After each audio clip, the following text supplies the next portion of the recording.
यो कहानी एउटा गरिब घरको हो। यो कहानी दुःख सङ्घर्षको बीचमा रहेको अमूल्य मायाको हो। यो कहानी उनी निर्दोष छोरीको हो जसले आफैलाई कलिलो उमेरमै बिताएर अपाङ्ग बुबा आमाको लागि जिएकी थिइन्। नमस्ते साथीहरू, आजको मुभीको नाम छाइजिन रहेको छ। यो मुभी 2022 मा चाइनाको छाइजिनलाई लिएर बनाएको सत्य कहानी हो, त्यसैले भिडियोलाई अन्तिमसम्म हेरिदिनु होला।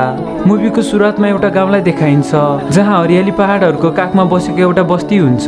त्यही बस्तीमा गाउँलेहरू मिलेर लालटिन फेस्टिभल मनाइरहेका हुन्छन्। त्यही अवसरलाई पारी पेङ र लियोले पनि एकअर्कासँग बिहे गरेका हुन्छन्। उनीहरू बुढेसकाल लाग्दै गर्दै एकअर्काको सहारा बनेका हुन्छन्। लियोको कम्बर मुनिको भाग चल्दैन थियो, उनी व्हील चेयरको सहारामा हिँड्थिन्। पेङको पनि आर्थिक अवस्था नाजुक हुन्छ, तर ऊ निकै मेहनती हुन्छ।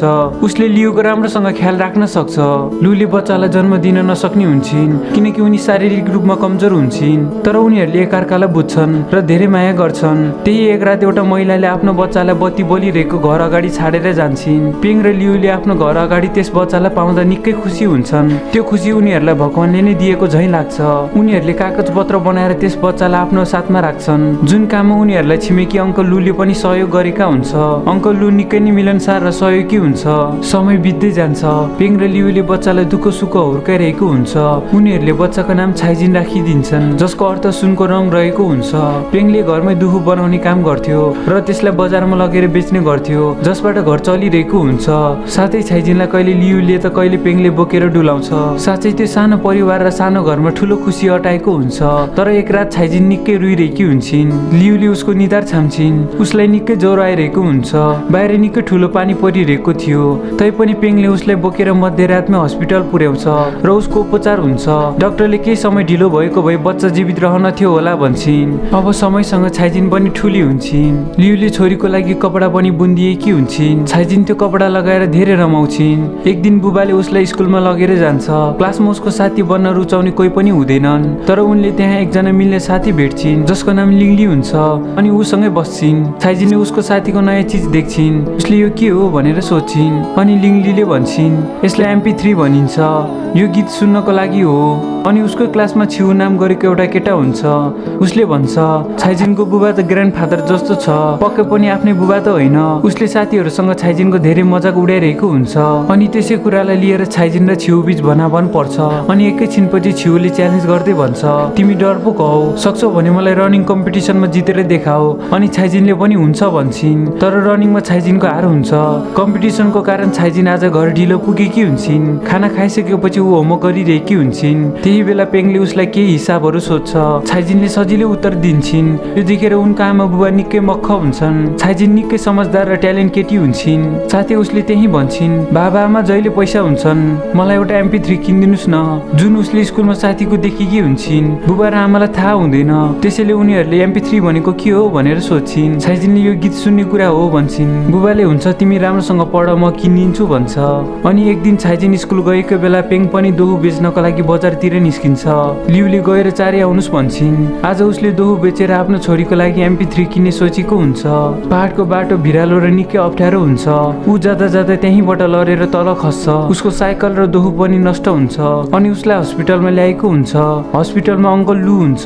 त्यहाँ छाइजिन पनि आइपुग्छिन्। बाबाको त्यो अवस्था देखेर ऊ निकै कराउँछिन् र निकै रुन्छिन्। डाक्टरले अङ्कल लुलाई भन्छ उनको स्पाइनल नर्भमा ड्यामेज भएको छ, निको हुन समय लाग्छ, सायद उनको प्यारालाइज पनि हुन सक्छ। त्यो सुनेर अङ्कल लु हैरान हुन्छ। छाइजिन रातभरि जागेर बाबाको छेउमा बसेर उनलाई कुरिरहन्छन्। अब केही समयपछि पेङको होस आएपछि उनले छोरीलाई भन्छ बाबाले तिमीलाई MP3 किनिदिन सोचेको थियो, तर म लड्न पुगे, तिम्रो लागि MP3 किन्न पाइन। तब छाइजिनले भन्छन् बाबा मलाई MP3 चाहिँदैन, म बस तपाईँ चाँडै निको भएको देख्न चाहन्छु। त्यसपछि अङ्कल लुले पेङलाई घरसम्म पुर्याइदिएर सहयोग गर्छ। लियो उनको त्यो अवस्था देखेर धेरै रुन्छिन् र अङ्कल लुलाई सहयोगको लागि धन्यवाद भन्छन्। अनि उनले छाइजिन चाहिँ खै भनेर सोध्छिन्, तर छाइजिन त्यहीँ बसेको ठाउँमा निदाइरहेकी हुन्छन् किनकि ऊ निकै थकित हुन्छन्। उनी रातभरि जागेर आफ्नो बुबाको स्याहार सुसार गरेकी हुन्छन्। त्यस अवस्थामा पेङ र लियो निकै चिन्तित हुन्छन् किनकि अब छाइजिनले दुःख पाउँछिन् भनेर, किनकि आजसम्म घरको काम र खर्च सबै पेङले नै सम्हाल्दै आएको हुन्छ। तर उनी आज घाइल भएर ओछ्यानमा लडिरहेको हुन्छ। बिस्तारै दिनहरू कट्दै जान्छ। छाइजिनले नै घरको कामहरू गर्छिन्। खोलामा गई कपडाहरू धुन्छिन्। त्यो कलिलो उमेरमा पहाडमा गई घाँसहरू काट्छिन् अनि कहिलेकाहीँ आफ्नो औँला पनि काट्छिन्। उनले कपीको पाना च्यातेर आफ्नो घाउ टाल्छिन्। छाइजिन घर बाहिर हुँदा लियु र पिङलाई उसको चिन्ताले सताइरहन्छ। छाइजिन बिहान दाउरा र घाँस पुर्याइकन उदाउँदै स्कुल जान्छिन्, जसले गर्दा कहिलेकाहीँ ऊ स्कुल ढिलो पुग्थिन्। क्लासमा नयाँ मिस आएको थियो। उनले छाइजिनलाई ढिलो आएकोमा निकै गाली गर्छिन्। क्लासमा लिङलीले छाइजिनलाई भन्छिन्, के भएको छ तिमीलाई, किन निराश छौ, पहिले त स्कुल लेट हुँदैन थियो। अनि छाइजिनले उसलाई सबै कुरा सुनाउँछिन् र कसैलाई पनि नभन्नको लागि पनि भन्छिन्। अनि लिङलीलाई पनि निकै दुःख लाग्छ, त्यसैले उसले छाइजिनलाई आफ्नो MP3 दिन्छिन्। छाइजिन स्कुलबाट छुट्टी हुने बित्तिकै दौडेर घर आइपुग्छिन्। घरमा बाबाको टोइलेट गर्ने भाडा बढिएको थियो। उनले सबै पखालिदिन्छिन्। पिङको अवस्था हिडुल गर्न पनि नसक्ने थियो। ऊ बस लाचार हुन्छ। छाइजिनको दिनहरू यसरी नै बित्छ। त्यति सानो उमेरमा ऊ दौडिँदै घाँस काट्न जान्छिन्। उनी दौडिँदै स्कुल जान्छिन् अनि उनी दौडिँदै स्कुलबाट घाँस सहित घरमा फर्किन्छिन्। घरमा खाना बनाउने, सुँगुरलाई चारो दिने सबै काम आफै गर्छिन्। बाबाले आफूले सक्ने सघाउँछु भन्छ, तर छाइजिनले आफै गर्छिन्, किनकि उसको बुबालाई डाक्टरले राम्रोसँग रेस्ट गर्न भनेको थियो। रातमा हतार हतार खाना खाइसकेपछि उसले बुबाको लागि औषधि उमाल्न थाल्छिन् अनि सुत्नु अघि होमवर्क गर्न बस्छिन्। तर उनी त्यही निदाउँछिन्, किनकि दिनभरको भागदौड र कामले गर्दा ऊ निकै थाकेकी हुन्छन्। उसको होमवर्क कम्प्लिट हुँदैन अनि अर्को दिन उसले फेरि स्कुलमा गाली खान्छिन्, जहाँ क्लासमा सबैलाई उसले गिचाइरहेको हुन्छ। छाइजिनको बुबा आमाले घर खर्चको लागि बास्केटहरू बेच्छन्। अङ्कल मु पनि त्यहाँ आएको हुन्छ। उसले उनीहरूको लागि घर बाहिर नै दोहो बेच्ने वातावरण बनाइदिएको हुन्छ। तर पिङको अझै पनि काम गर्न नसक्ने अवस्था थियो। छाइजिन दाउरा घाँस लिनको लागि घरदेखि निकै टाढासम्म पुग्थिन्। एक दिन उनी स्कुलमा हुन्छन्, जहाँ फेरि पनि छिउले उसलाई रनिङको लागि च्यालेन्ज गर्छ। स्टुडेन्टहरू सबै हेर्न आएका हुन्छन्। कम्पिटिसन सुरु हुन्छ र नभन्दै आज छाइजिनले छिउलाई हराइदिन्छ। उसको रनिङ अब राम्रो भएको थियो र ऊ निकै रमाउँछिन्, जहाँ उसलाई समय र परिस्थितिले भने दौडाइ नै रहेको हुन्छ। क्लासमा जाँदा, स्कुल जाँदा र घर फर्किँदा ऊ बस दौडी नै रहेकी हुन्छन्। एक दिन घरमा डाक्टरले पिङलाई औषधि र सुई दिन आएको हुन्छन्। आजबाट पिङलाई सुई लगाइदिन आउन नभ्याउने कुरा बताउँछिन्। त्यसैले उनले पिङलाई सुई लगाइदिने तरिका पनि सिकाउँछिन् र धेरैवटा सुई र औषधिहरू छाडेर जान्छन्। अब केही बेरमा नै छाइजिन दाउरा लिएर स्कुलबाट आइपुग्छिन्। त्यहाँ बाबाले सुई पाखुरामा खोप्ने प्र्याक्टिस गरिरहेको देख्छिन् र उनले हतार हतार गएर बाबालाई रोक्दै भन्छन्, बाबा डाक्टरले गर्ने काम तपाईँ आफै किन गर्नुभएको, डाक्टरले त्यस्तो के भन्नुभयो। अनि उनी धुरु धुरु रुन थाल्छिन्, किनकि उनलाई आफ्नो बुबाको धेरै चिन्ता हुन्छ। अनि आमाले हस्पिटलमा बिरामी परेको कारण डाक्टर अब आउन नसक्ने कुरा बताउँछिन्। त्यसपछि पेङले भन्छ, चिन्ता नगर, डाक्टरले भन्नुभएको छ मैले केही दिन प्र्याक्टिस गर्नुपर्छ भनेर। छाइजिनले उसलाई रोक्छिन्, तर उसले छोरीलाई सान्त्वना दिँदै भन्छ, चिन्ता नगर, मलाई दुखेको छैन, यो त बस मच्छरले टोकेको जस्तै मात्र भएको छ भन्दै छोरीलाई फकाउँछ। रातमा सबैजना निदाएको बेला छाइजिनले सुटुक्क सुईलाई लिन्छन् र सुई पाखुरामा लगाउँदै प्र्याक्टिस गर्छिन्। उसलाई निकै दुखिरहेको थियो, तर उसले बाबाको लागि यो सबै काम सिकिरहेकी हुन्छन्। तर त्यही बेला पेङले देखिहाल्छ उसको हातमा सुई खोपेको डामै डाम हुन्छ। आफ्नो लागि छोरीको यो अवस्था देखेर ऊ भकानिँदै रुन थाल्छ। तर त्यही छाइजिनले बाबालाई समात्दै भन्छन्, बाबा सबै कुरा ठिक छ, मलाई दुखेको छैन, यो त बस मच्छरले टोकेको जस्तो मात्र भएको छ, मैले अब सिकिसकेँ, तपाईँलाई म नदुख्ने गरी सुई लगाइदिनेछु भन्छ। पेङ त्यो अवस्थामा पनि निकै रोइरहेको हुन्छ अनि छाइजिनले बाबालाई हक गर्दै नरुनुस् बाबा, सबै कुरा ठिक हुनेछ भन्छ। अब छाइजिनले नै बाबालाई औषधि तयार गरिदिने, सुई लगाइदिने पनि गर्छिन्। छरछिमेकहरूले पनि उसको तारिफ गर्छन्। एक दिन स्कुलमा मिसले छाइजिनलाई बोलाउँछिन्। छाइजिनले अझै पनि एक्स्ट्रा एक्टिभिटीको फी पे गरेको हुँदैनन्, त्यसैले मिसले उसलाई गाली गर्छिन् र बिल दिँदै आफ्नो प्यारेन्ट्सलाई पनि भन्नु भन्छन्। छाइजिन निराश हुँदै घर फर्किन्छन्, किनकि उसलाई मात्र थाहा छ कि पैसाको समस्या कस्तो हुन्छ भनेर। घरमा आमा बुबा घरको खर्चको बारेमा हिसाब गरिरहेको हुन्छ। घर खर्च, औषधि खर्च, छाइजिनको स्कुलको खर्च पनि सकिँदै गएको हुन्छ।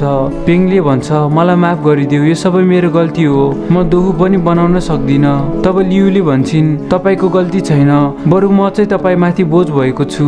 उनले आफ्नो कङ्गन बेच्ने निर्णय गर्छिन्, तर पेङले उसलाई रोक्दै भन्छ, यसो नगर, यो तिम्रो आमाको अन्तिम निशानी हो। छाइजिनले बाहिरबाट सबै कुरा सुनिरहेकी हुन्छन्, त्यसैले उसले स्कुलको फीको बिल उनीहरूलाई देखाउँदैनन्। रातमा लियुले भन्छन्, सबै पैसा सकिसक्यो, सायद छाइजिनलाई स्कुल पनि नपठाउँ होला। तब त्यो कुराप्रति पेङ भड्किन्छ। उसले छोरीलाई जसरी भए पनि स्कुल पठाउँछु भन्छ। छेउमा छाइजिनले सुनिरहेकी हुन्छन्। ऊ त बस निदाएको जस्तो मात्र गरेर सबै कुरा सुनिरहेकी हुन्छन्। अर्को दिन बिहानै छाइजिन स्कुलबाट जाँदै हुन्छन्। त्यसै बेला उसलाई बुबाले बोलाउँछ र छोरीको हातमा पैसा दिँदै भन्छ, छोरी यो स्कुलको फी बुझाउनु, पैसाको लागि चिन्ता नगर्नु, बस राम्रोसँग पढ्नु भन्छ। त्यसपछि छाइजिन पनि स्कुलतिर जान्छन्। आफ्नो छोरीलाई पढाएर सफल मान्छे बनाउने पेङको ठुलो सपना हुन्छ। छाइजिन स्कुलसम्म पुग्छिन्, तर उनलाई याद आउँछ कि बाबासँग अब औषधि किन्ने पैसा पनि छैनन् भनेर। त्यसैले ऊ फर्केर जङ्गलतिर जान्छन् अनि दाउरासँग केही जडीबुटीहरू पनि खोज्छिन्। उसलाई जसरी भए पनि घरको लागि र बाबाको औषधिको लागि पैसा जम्मा गर्नु थियो। उनी साँझमा घर फर्किन्छन् अनि अर्को दिन बिहानै चारै कामहरू सकेर घरबाट निस्किन्छन्। ऊ निकै टाढाको बजारमा जडीबुटीहरू बेच्न जान्छन्। बजारको एउटा छेउमा गएर गोडामाथि हात राखेर ग्राहकलाई पर्खिरहन्छन् अनि छेउको ठेलावाला बाहिर गएको बेलामा उसको सामान पनि बेचिदिन्छन् अनि ठेलावालाले उसलाई खाजा खुवाउँछ। ऊ दिनभर बजारमा जडीबुटी बेचेर राति घर फर्किन्छन्। राति पैसाहरू गन्दै मुस्कुराउँछिन् अनि पढ्न बस्छिन्। यसै गरी दिनहरू बित्छ। छाइजिन एक हप्ताबाट स्कुल गएकी हुँदिनन्। स्कुलमा पुरानो मिस छिङ पनि आएकी हुन्छन्। उनले छाइजिनको बारेमा सोधखोज गर्छिन् र स्कुल सकेपछि लिङलीसँग छाइजिनको घरतिर आउँछिन्। त्यहाँ मिस छिङले छाइजिनको बुबा आमासँग भेटेपछि उनको दुर्घटनाबारे थाहा पाउँछिन् अनि उनले छाइजिन चाहिँ कहाँ छ भनेर सोध्छिन्। तब पेङले भन्छ ऊ स्कुलबाट आइपुग्ने बेला हुँदैछ। तब मिस छिङले भन्छन् ऊ त स्कुल नै आएकी छैन।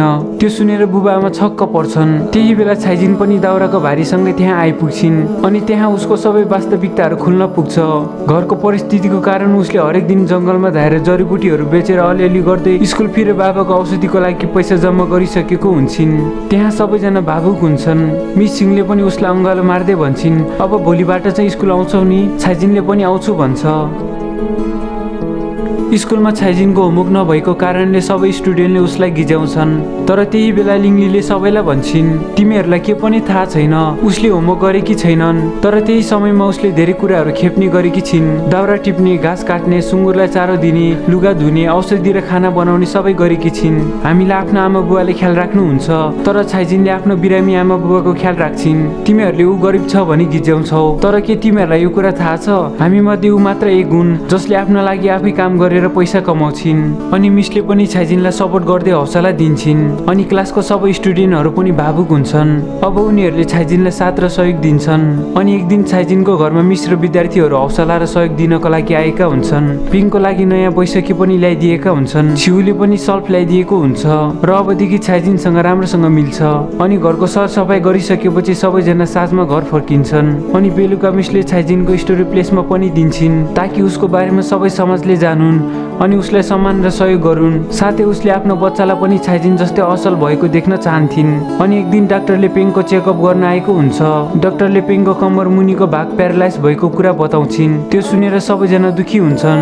तर छाइजिनले बाबालाई भरोसा राख्नु भन्छन् र साथै त्यही रातबाट बाबाको थेरापी पनि सुरु गर्छिन्। लामो कपडाले बाबालाई बाँधेर आफ्नो काँधमा राख्छिन् र आफ्नो बाबालाई उठाउँदै ढल्काउँदै गर्छिन्। त्यो काम निकै गाह्रो थियो र ऊ पसिनाले पुरै भिजिसकेको थियो, तर पनि आफ्नो बाबाको लागि गरि नै रहन्छन्। अर्कोतिर छिउ घरमा केही खोजिरहेको देख्न सकिन्छ। उसले आफ्नो आमाको बक्समा एउटा ब्रेसलेट देख्छ अनि उसले गएर आमालाई केही पैसा माग्छ। आमाले के को लागि भन्दा उसले छाइजिनको आमा बुवाको प्यारालाइज भएको दुःख पाएको कुरा सबै सुनाउँछन्। त्यही सहयोगको लागि उसले पैसा चाहिएको बताउँछ। आमालाई पनि छाइजिन प्रति दुःख लाग्छ र हुन्छ म पैसा दिन्छु भन्छन्। साथै छिउले भन्छ तपाईको बक्समा रहेको सेम ब्रेसलेट मैले छाइजिनको हातमा पनि देखेको थिएँ। त्यो सुन्ने बित्तिकै आमाको अनुहार निकै फरक हुन्छ, मानव त्यस पछाडि कुनै खास राज लुकेको छ। अनि उनी छाइजिनको घरसम्म पुग्छिन्। छाइजिन स्कुलबाट घाँससँग घर फर्किरहेकी हुन्छन्। उनले त्यहाँ छाइजिनको हातमा सेम ब्रेसलेट देखेपछि उनले थाहा पाउँछिन् कि निकै वर्ष अगाडि उसले छाडेर गएको बच्चा अरू कोही नभएर छाइजिन नै हुन्छन्। आफ्नो छोरीको अवस्था देखेर उसलाई धेरै दुःख लाग्छ र उनलाई आफ्नो कर्तुत प्रति पछुतो लाग्छ। अब उसले छाइजिनलाई आफूसँगै राख्ने निर्णय गर्छिन्। अनि एक दिन पेङ र लियुसँग पुगेर उनले रुँदै आफू छाइजिनको बायोलोजिकल आमा भएको कुरा बताउँछिन्। छाइजिनको सानो हुँदाको कपडा पनि देखाउँछिन्। साथै उनले त्यही ब्रेसलेट पनि देखाउँछिन् जुन सेम छाइजिनसँग पनि थियो। त्यो कुराले पिङ र लियुलाई ठुलो धक्का पुर्याउँछ। मानव उनीहरूको सबै खुसी कसैले खोज्न आएको झैँ लाग्छ। अनि लियुले रुँदै भन्छन् तिमी उसको आमा भएर पनि कसरी त्यस्तो गर्न सक्यो? कठ्याङ्ग्रिने रातमा भर्खरै जन्मेको बच्चालाई कसरी छाड्न सक्यो? अनि आज कसरी लिन आयो? छाइजिन बस हाम्रो छोरी हो, उसलाई कसैले पनि हामीबाट टाढा लान सक्दैन। तिमी यहाँबाट गइहाल। अनि उनले जाँदा जाँदै छाइजिनको कपडा र ब्रेसलेट पनि त्यहीँ छाडी जान्छन्। अनि अर्कोतर्फतिर छाइजिनलाई देख्न सकिन्छ उनी दाउराको भारी पुर्याएर खोलामा आउँछिन्, आफ्नो प्यास र थकान बुझाउँछिन्। दिनभरको थकानसँगै ऊ त्यही बसिरहेको ठाउँमा भुसुक्कै निदाउँछिन्। उसले त्यहाँ देख्छिन् बाबा र आमा आफ्नो खुट्टामा उभिरहेका हुन्छन् र उसलाई नै बोलाउँदै त्यहाँ आइरहेका हुन्छन्। छाइजिनले बाबा आमा तपाईँ निको हुनुभयो भन्दै दकुरेर गई अँगालो हाल्छिन्। सबैजना निकै खुसीको साथै निकै रमाएका हुन्छन्। तर केही बेरमा नै निन्द्राबाट उसको आँखा खुल्छ। उसले पछाडि फर्केर हेर्दा त्यहाँ बाबा आमा हुँदैन, त्यहाँ वास्तविकता फरक हुन्छ। त्यो कलिलो उमेरमा बस आफ्नो आमा बुबा ठिक भएको देख्न चाहन्छन्, बस आमा बुबाको साथमा रमाउन चाहन्छन्। त्यही कुराहरू सोच्दै ऊ दाउरा बोकी घरतिर लाग्छिन्। घरमा पेङ र लियुले धेरै कुराहरू सोचेर एउटा फैसला लिएका हुन्छन् जहाँ उनीहरूको आँखा आँसुले भरिएको थियो। साथमा छाइजिन घर आइपुग्छिन्। पेङ र लियुले छोरीको लागि टेबलभरि निकै मिठो मिठो परिकारहरू बनाएर राखेका हुन्छन्। छाइजिनले पनि मिठो मान्दै मजाले खान्छिन्, साथै आमा बुबालाई पनि खाना दिन्छिन्। लियुको आँखा भरि आँसु हुन्छ। उनीहरूले मुस्किलले 1-2 गाँस मात्र खान्छन्। खासमा उनीहरूले छाइजिनलाई आफ्नो बायोलोजिकल आमाको साथमा पठाउने निर्णय लिएका हुन्छन्, किनकि उनीहरूलाई पनि लाग्छ कि छाइजिनको भलाइ यसमै छ र उसले दुःख पाउँदिनन् भनेर। रातमा रुँदै रुँदै उनीहरूले छाइजिनको झोला प्याक गरिरहेका हुन्छन्। लियुले झोलामा त्यही कङ्गन हालिदिन्छन् जुन कङ्गन उसलाई आफ्नो आमाले अन्तिम चिन्हको रूपमा दिएका थिइन्। लियु धेरै रोइरहेकी हुन्छन्, मानव उनले आफ्नो मुटु काटेर कसैको हातमा दिइरहेकी छिन्। अनि अर्को दिन छाइजिनलाई ढाँटेर त्यो झोला एउटा एड्रेसमा पुर्याइदिनको लागि भन्छ, जुन एड्रेस उसको बायोलोजिकल आमाको हुन्छ। अनि छाइजिन त्यो सहरमा आइपुग्छिन् जुन गाउँदेखि निकै टाढा थियो। उसले सोध्दै खोज्दै त्यो एड्रेसमा आइपुग्छिन्। त्यहाँ उसले आफ्नो क्लासमेट छिउलाई पनि देख्छिन्। उसले तिमी यहाँ कसरी भन्छिन्। छिउले भन्छ मेरो घर नै यही हो, अनि तिमी चाहिँ यहाँ कसरी भनेर सोध्छ। छाइजिनले भन्छिन् मलाई बाबाले यो ब्याग दिनुभएको थियो यो एड्रेसमा डेलिभर गरिदिनु भनेर। अनि त्यही बेला छिउको आमा पनि आइपुग्छिन्। उनले छाइजिनलाई देखेपछि छाइजिन तिमी यहाँ कसरी भनेर सोध्छिन्। छाइजिनले भन्छिन् आन्टी मलाई यो ब्याग र लेटर बाबाले दिनुभएको छ, यहाँ युमिन नाम गरेको मान्छेलाई दिनु भनेर। अनि उनले भन्छिन् म नै हो त्यो मान्छे। त्यसपछि युमिनले एकछिन छाइजिनलाई हेर्दै टोलाउँछिन् र घरभित्र बोलाउँछिन्। उनले चिठी खोलेर हेर्दा पेङ र लियुले उनलाई आफ्नो छोरी सुम्पिदिएका हुन्छन्। अनि छाइजिनको नजिक गएर भन्छिन् बाबा आमाले तिमीलाई म कहाँ पठाउनु भएको हो, मेरो छोरी मलाई माफ गरिदियो, तिम्रो वास्तविक आमा म नै हुँ। उनले रुँदै छाइजिनलाई अँगालो हाल्छिन्। अर्कोतिर पेङ र लियुले पनि आफ्नो घर छाडेर जान्छन्। यता छाइजिनले भने के पनि बुझ्न सकिरहेको हुँदिनन्। अनि उनले त्यो लेटर छाइजिनलाई देखाउँछिन्। लेटरमा उनको बुवाले लेखेको थियो छाइजिन तिमीलाई जन्म दिने आमा उनै हुन्, सानो छँदा उनले तिमीलाई छाडिन्, सायद कुनै कारण थियो होला। छोरी हामी बुबा आमामा कुनै पनि चिज अब ठिक रहेन, अब हाम्रो कारणले तिमीले दुःख पाएको हामी देख्न सक्दैनौ। छोरी अब तिमी बस आफ्नो वास्तविक आमासँगै बस्नु, खुसी रहनु। त्यो पढेपछि छाइजिन छाँगाबाटै खसे झैँ हुन्छन्। ती कुराले ऊ पूरी रूपमा टुट्छिन् र आँखाभरि आँसु पारेर घरतिर दौडिन्छन्। अनि छिउ र आमा पनि उसकै पछि पछि आउँछन्। छाइजिन घरमा पुग्छिन् तर त्यहाँ सुनसान हुन्छ। ढोकामा पनि तालचा लगाएको थियो। उसले बाबा र आमालाई कतै पनि देख्दैन। त्यसैले ऊ हतारिँदै गाउँको घरै पछि सोध्दै खोज्दै पुग्छिन्, तर उनको बुबा र आमा कहाँ हुनुहुन्छ भने त कसैलाई पनि थाहा थिएन। त्यति नै बेला उसको मिस र उसको साथीहरूले उसलाई देख्छन् र उसको बुबा आमालाई खोजिदिन सहयोग गर्छन्। अनि उनीहरू अङ्कल मुको घरमा आइपुग्छन्। त्यहाँ छाइजिनले रुँदै अङ्कल मुसँग भन्छन् मेरो बाबा आमा कहाँ हुनुहुन्छ, मलाई जसरी भए पनि भेट्नु छ। अनि सबैले अङ्कल लुलाई बताइदिन आग्रह गर्छन्। तब अङ्कल लुले भन्छ वास्तवमा तिम्रै लागि बाबा र आमाले घर छाडेर जानुभएको हो।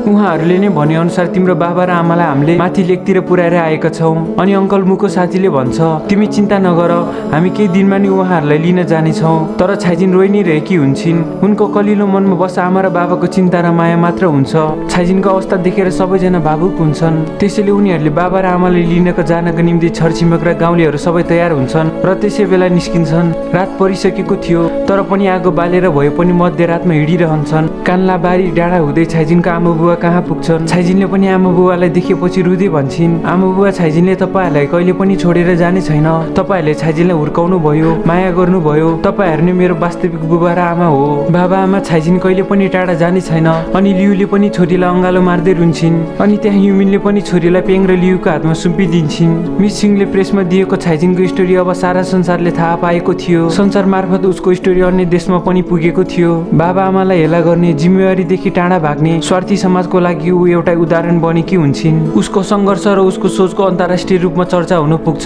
उसको परिवारलाई सहयोग र सपोर्ट गर्ने धेरै आउँछन्। पेङ र लियोलाई पनि आफ्नो छोरीप्रति झनै धेरै गर्व हुन्छ अनि छाइजिन आफ्नो बुबा आमाको साथमा धेरै खुसी हुन्छन् र यहीँ आएर मुभी पनि सकिन्छ। वास्तवमा यो मुभी चाइनाको पेङसी आएको सत्य कहानीमा आधारित रहेको छ, जसले यति कलिलो उमेरमा पनि आफ्नो बा आमाको ख्याल राखिन्, घरको जिम्मेवारी सम्हालिन्, बा आमाको अन्तिम सास र उन्जेलसम्म सेवा गरिन् अनि उनीहरूको मृत्यु 2006-2007 मा भयो। छाइजिनलाई धेरैवटा अवार्ड र टाइटलले पनि सम्मानित गरियो। साथै 2010 मा भएको 16 एसियन गेम इन गान्जियोमा उनी गर्वका साथ टच बियर्स पनि बनेकी थिइन्। आशा छ साथीहरू आजको भिडियो तपाईँलाई मन पर्यो होला र भिडियोलाई लाइक कमेन्ट पनि गर्न नभुल्नु होला। साथै यो च्यानललाई पनि सब्स्क्राइब गर्नुहोस् र फेरि पनि हामी अर्को भिडियोसँग भेट्नेछौँ। तबसम्मलाई take care, keep watching, bye by.